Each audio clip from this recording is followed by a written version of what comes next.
This is going to be something that you'll find that you return to time and time again. It's one of the most valuable tools that I've ever created for doing this, and it really helps when you're running a company and you're thinking about where is the next place that I want to acquire and why. And so I'm very excited to share it with you, and I think that you'll find it's tremendously helpful, not only in determining what kinds of businesses categorically you want to acquire.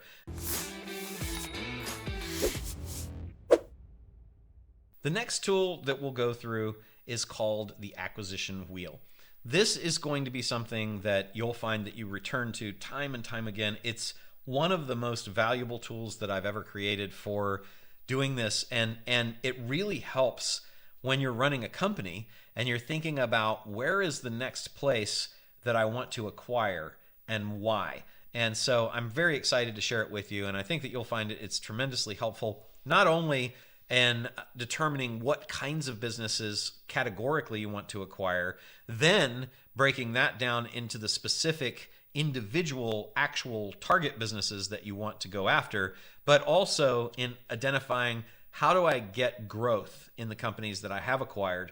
Where do I acquire next? It's just so full of valuable information, and it's very, very simple, and those are typically the best tools. So that's really what I want to go into now, is the acquisition wheel. So if you look, you'll see that there are 7 boxes in 7 categories that we're going to be looking at.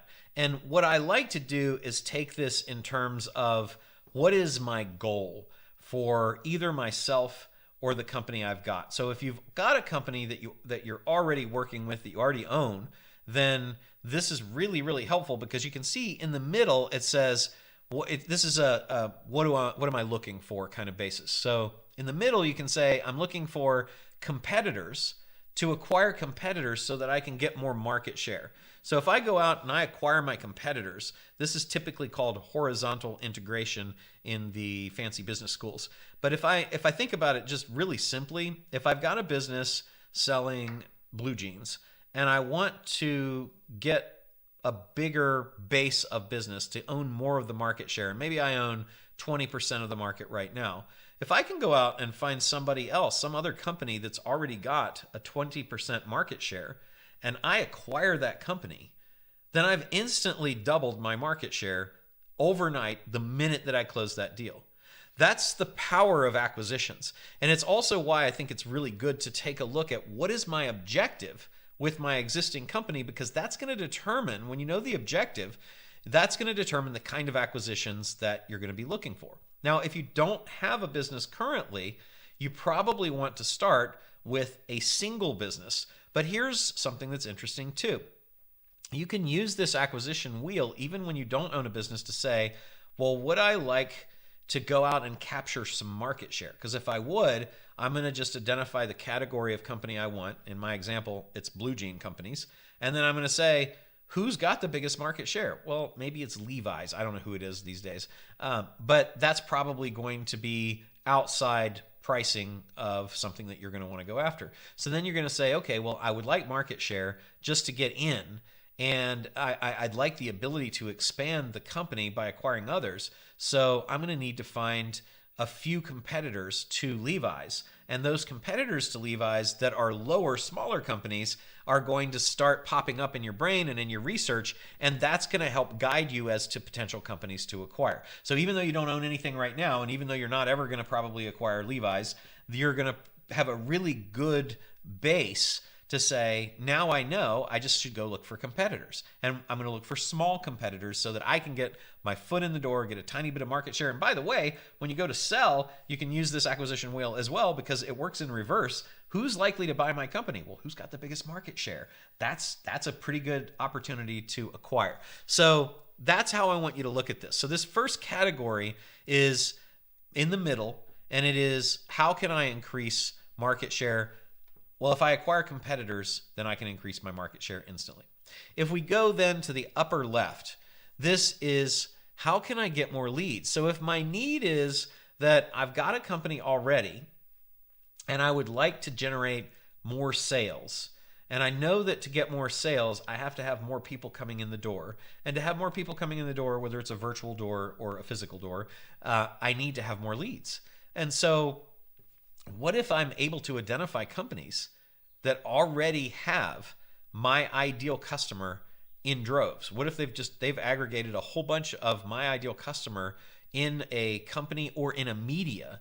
That's going to be super, super helpful. And I'm going to give you examples of all this in a minute, but I like starting at this high level because this tool is surprisingly robust given how simple it is. So if I don't have a business and I'm thinking about acquiring something, then one of the best places to go to ensure you do well would be to go and start with an acquisition of the leads that you would like to have for the company that you would like to buy. Leads and media are typically one of the most inexpensive things to acquire. So it's a really good category for us to look at. So then we move to the right at the top. So we're in the middle on the top box, and this is teams and systems for infrastructure. So let's say that you own a company and you're thinking about expanding. And you want to get more leads, but you also know that your people are working double shifts, they're working overtime, everybody's burnt out, they're frazzled. You can't really put more on them right now. Well, one of the easiest ways to grow very, very fast, to grow a team, is to just acquire one that already exists in another company. As a matter of fact, it's so common that there's a term in the investment banking community for it called acqui-hire. This is that we're going to acquire to hire. So we're looking for companies that already have the teams or the systems or other resources that we would like to have for our company, and we just go acquire that and merge it into our company, and boom, we've got exactly the team we want. I'll give you several examples of that here in a minute as well. Moving to the right, upper right corner, we think about, well, if we would like to increase our LCV, LCV stands for lifetime customer value. LCV, or lifetime customer value, is the ultimate value that a new customer is worth based on how much they'll spend over their lifetime over the lifetime of their relationship with your company. So if you typically have somebody that comes in and spends $1,000 in year one and spends that same amount for another 5 years, the LCV would be the 5 years times the average spend per year of $1,000 or $5,000. Well, if we'd like to get more value from the customers we've got, we are going to increase the LCV. We don't have to actually go out and get new customers. If we could get all of our existing customers to spend twice as much, we can double the size of our business simply with the same number of customers we've got.